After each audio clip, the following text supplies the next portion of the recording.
First ആപ്ലിക്കേഷനിൽ തന്നെ short list ഉൾപ്പെട്ട 12 ബാങ്കുകളുടെ സൂപ്പർ ഗ്രേഡ് ബാങ്ക് ഉൾപ്പെടെയുള്ള 12 ബാങ്കുകളുടെ ഷോർട്ട് ലിസ്റ്റിലാണ് അനു ഉൾപ്പെട്ടിട്ടുള്ളത്.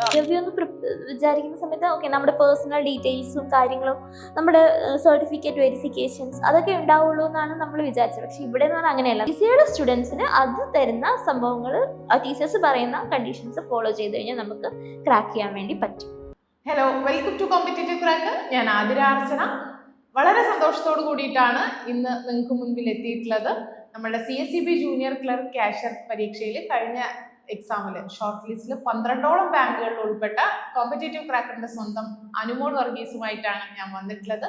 അപ്പോൾ അനുവിന്റെ സ്ട്രാറ്റജീസും എങ്ങനെയാണ് പഠിച്ചതെന്നും എന്തൊക്കെ കാര്യങ്ങളാണ് ഇമ്പോർട്ടൻസ് കൊടുത്തതെന്നും CCയിലെ അനുവിന്റെ എക്സ്പീരിയൻസും ഒക്കെയാണ് നമ്മളുമായിട്ട് ഷെയർ ചെയ്യുന്നത്. അപ്പോൾ അനുവിനെ ഈ ഒരു പ്രോഗ്രാമിലേക്ക് സ്വാഗതം ചെയ്യുന്നു. Thank you miss. അപ്പോൾ ഫസ്റ്റ് ഓഫ് ഓൾ കോമ്പറ്റേറ്റീവ് ക്രാക്കറിന്റെ എല്ലാ ആശംസകളും, കൺഗ്രാറ്റുലേഷൻസ്. നമ്മൾ ഈ ഒരു 12 ഷോർട്ട് ലിസ്റ്റ് ബാങ്കുകളുടെ ലിസ്റ്റിൽ ഉൾപ്പെടുക എന്ന് പറയുന്നത് ഒരു ചെറിയ കാര്യമല്ല.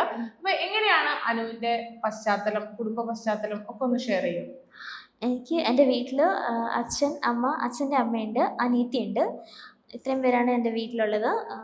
അച്ഛൻ ഇപ്പോൾ ഒരു വർഷത്തോളം അച്ഛനും അമ്മയും പുറത്ത് പോയി. ഇപ്പോൾ പോയിട്ട് അധികം ആയിട്ടില്ല, അവർ പോയതേ ഉള്ളൂ. ഞാൻ PG ചെയ്തുകൊണ്ടിരിക്കുന്ന ടൈമിലായിരുന്നു അവർ പോയത്.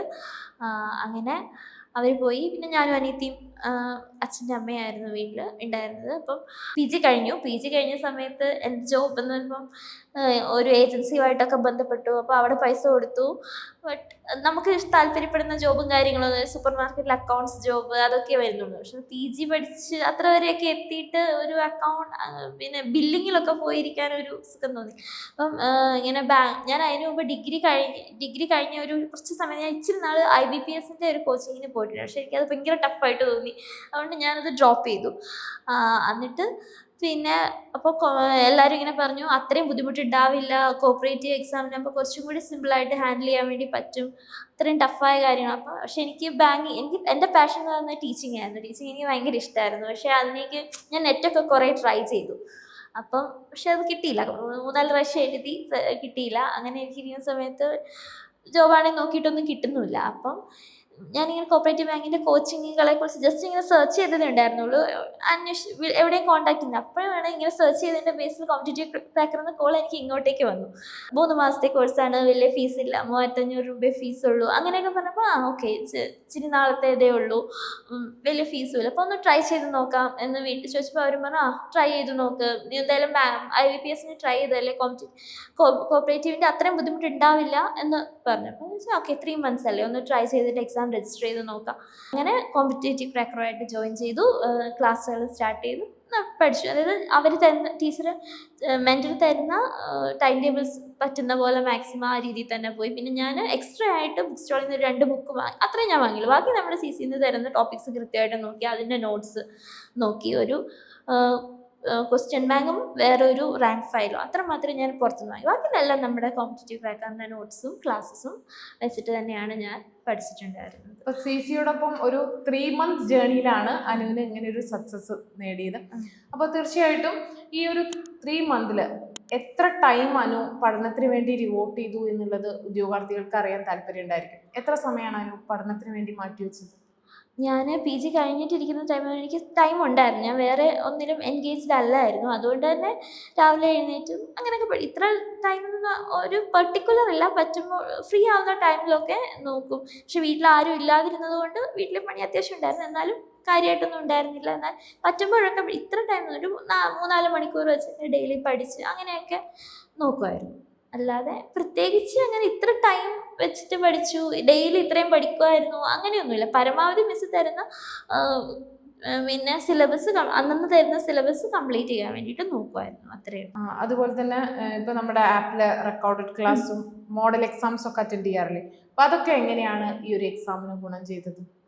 മോഡൽ എക്സാംസ് നല്ല രീതിയിൽ ഗുണം ചെയ്തു. കാരണം നമുക്ക് നോട്ട്സിൻ്റെ അകത്ത് നിന്ന് കിട്ടുമ്പോഴാണെങ്കിൽ നമുക്ക് ഒരു തിയറിറ്റിക്കൽ സംഭവമാണ് കിട്ടുന്നത്. പക്ഷെ മോഡൽ എക്സാം നമുക്ക് ഇടുമായിരുന്നല്ലോ സബ്ജക്റ്റ് വൈസും അല്ലാതെ മോഡൽ എക്സാം. അപ്പോൾ നമുക്ക് കൂടുതൽ ക്വസ്റ്റ്യൻസ് കിട്ടും. അത് പിന്നെ തെറ്റുന്നത് നോക്കി നോട്ട് ചെയ്ത് വീണ്ടും പഠിച്ച് അങ്ങനെ അപ്പോൾ നമുക്ക് ആ ഒരു ക്വസ്റ്റ്യൻ കൂടെ കിട്ടി. അങ്ങനെയാണ് ആ സംഭവം ഹെൽപ്ഫുള്ളായത്. മോഡൽ എക്സാംസിനേക്കാളും എനിക്ക് സബ്ജക്റ്റ് വൈസ് എക്സാംസ് ആയിരുന്നു. എനിക്ക് GKയും മാത്സും ഒക്കെ ആയിരുന്നു ഇഷ്ടം. സബ്ജക്ട്സ് എനിക്ക് ഭയങ്കര ഇഷ്ടമായിരുന്നു. കോപ്പറേഷനും പ്രത്യേകിച്ച് അക്കൗണ്ടിങ്ങും ബാങ്കിങ്ങും എനിക്ക് നല്ല ഇഷ്ടമായിരുന്നു. നന്നായിട്ട് പഠിക്കാൻ പറ്റും. കാരണം MCOM വരെ ഉള്ളതുകൊണ്ട് അത്യാവശ്യം അറിയാവുന്നതുകൊണ്ടാണെന്ന് അതെനിക്ക് ഈസി ആയിട്ട് പോകുമായിരുന്നു. കോപ്പറേഷൻ കുറച്ച് ഇതായിരുന്നു, എന്നാലും കുഴപ്പമില്ല. പ്രത്യേകിച്ചും ലോ ആയിരുന്നു, ഇച്ചിരി ബുദ്ധിമുട്ടുണ്ടായിരുന്നു, എന്നാലും കുഴപ്പമില്ലായിരുന്നു. പിന്നെ GKയും മാത്സും ഒക്കെ ആയിരുന്നു ഇച്ചിരി ഒരു വിഷമമുണ്ടായിരുന്നു, എന്നാലും കുഴപ്പമില്ലാതെ ചെയ്യാൻ പറ്റി. നമ്മൾ CSEB പഠിക്കുന്ന ഉദ്യോഗാർത്ഥികളെ സംബന്ധിച്ചിടത്തോളം അവർക്ക് ഏറ്റവും പ്രയാസമുള്ള ഏരിയാസ് എന്ന് പറയുന്നത് ഇംഗ്ലീഷ്, GK, മാത്സ് ആണ്. അപ്പൊ അത് എങ്ങനെയാണ് അവർ പഠിച്ചെടുത്തത്? ഇംഗ്ലീഷ് ഞാൻ ഇംഗ്ലീഷ് മീഡിയം പഠിച്ചത് CBSE ആയിരുന്നതുകൊണ്ട് ഇംഗ്ലീഷ് എനിക്ക് വലിയ കുഴപ്പമുണ്ടായിരുന്നില്ല. പക്ഷെ മാത്സും GKയും ബുദ്ധിമുട്ട് തന്നെ ആയിരുന്നു. അതിൽ GK എനിക്ക് ഇപ്പോഴും കറണ്ട് അഫയേഴ്സും കാര്യം ഇപ്പോഴും എനിക്കത് തന്നെയാണ്. ഇപ്പോൾ ഇൻ്റർവ്യൂവിലേക്ക് വരുന്ന സമയത്തും എനിക്ക് പ്രോബ്ലം ആയിട്ട് വരുന്നത് അത് തന്നെയാണ്. മാത്സ് പിന്നെ ഇപ്പോൾ ഇൻ്റർവ്യൂവിനൊന്നും പ്രശ്നം വരുന്നില്ല. ബട്ട് അത് ഞാൻ ചെയ്തത് അങ്ങനെ ഒരേ പാറ്റേൺ ഓഫ് ക്വസ്റ്റ്യൻസ് തന്നെയായിരുന്നു. അൺഎക്സ്പെക്റ്റഡ് എവിടുന്നാ ഇങ്ങനത്തെ മോഡലായിരിക്കും എന്ന് കൺഫ്യൂസ്ഡ് ആവേണ്ട ഒന്നും ഉണ്ടായിരുന്നില്ല. ഏകദേശം എല്ലാ മോഡൽസും നമ്മൾ CC തന്നെ അങ്ങനെ ഉണ്ടായിരുന്നു. അതുകൊണ്ട് മോഡൽസിന് അത് ചെയ്ത് തന്നെ അതുമായിട്ട് ഒന്ന് പ്രാക്ടീസായി, അത്രയേ ഉള്ളൂ. പിന്നെ GK കറണ്ട് അഫയേഴ്സും തന്നെയാണ് ഇപ്പോൾ ഇൻ്റർവ്യൂവിൻ്റെ ഒരു ഫേസിൽ വന്ന് നിൽക്കുമ്പോഴും എനിക്ക് പ്രോബ്ലം ആയിട്ടുള്ളത് ആ ഒരു ഇത് തന്നെയാണ് പ്രധാനമായിട്ടും. അനു JCI കേരള ബാങ്ക് എക്സാമിനൊക്കെ പ്രിപ്പയർ ചെയ്തിരുന്നു?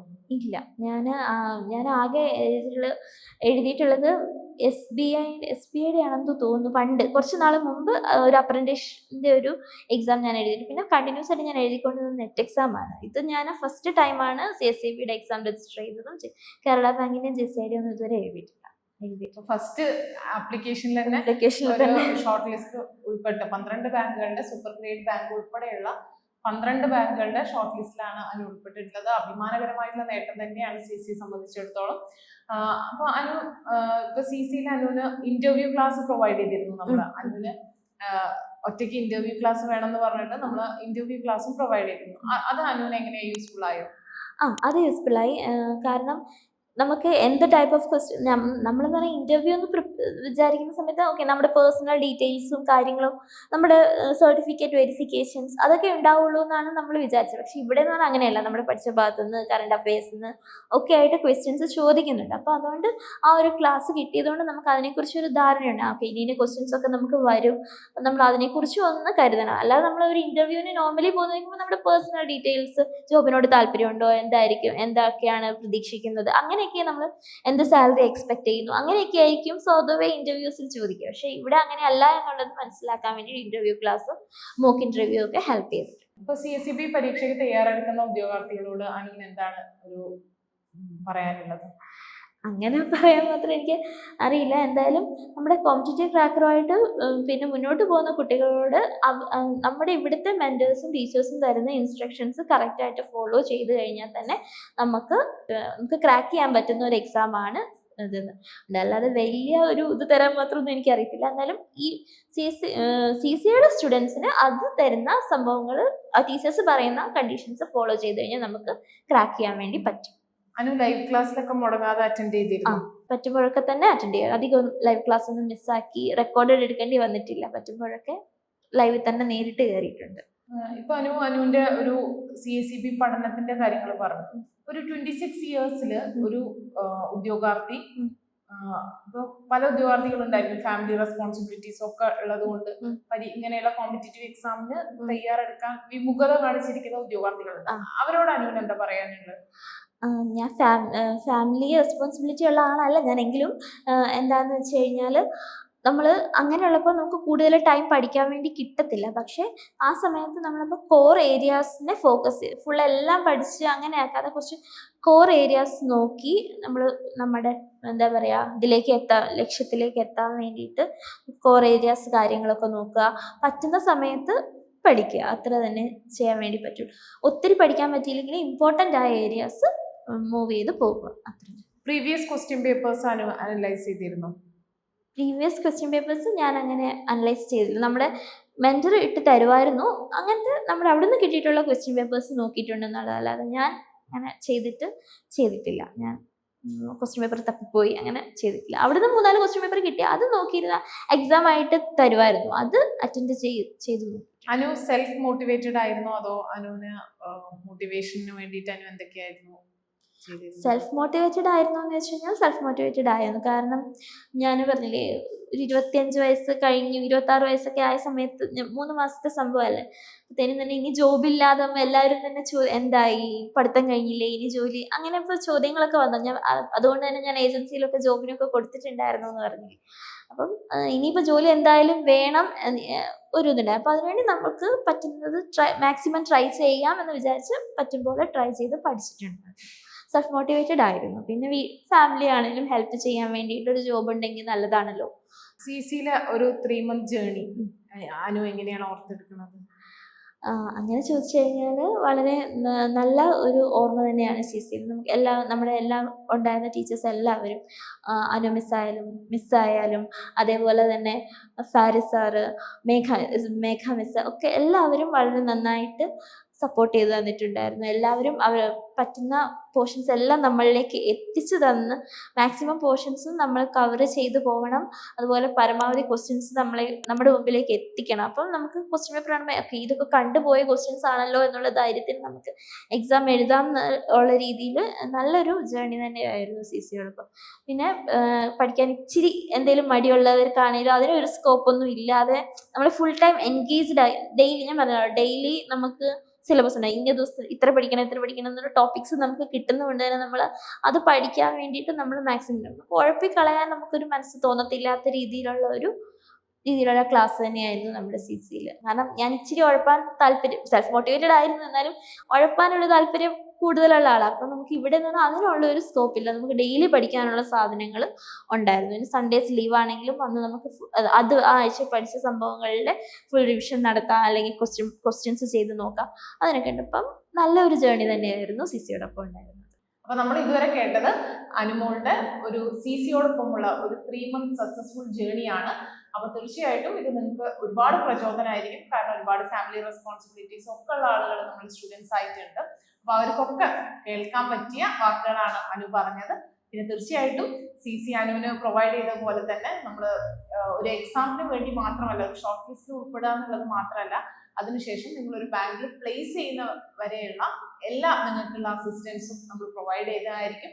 അപ്പോൾ തീർച്ചയായിട്ടും കോമ്പറ്റേറ്റീവ് ക്രാക്കറിനോടൊപ്പം ജോയിൻ ചെയ്യാം. നമുക്ക് അടുത്ത CSEB ജൂനിയർ ക്ലർക്ക് കാഷ്യർ പരീക്ഷ CCയോടൊപ്പം ക്രാക്ക് ചെയ്യാം. Thank you.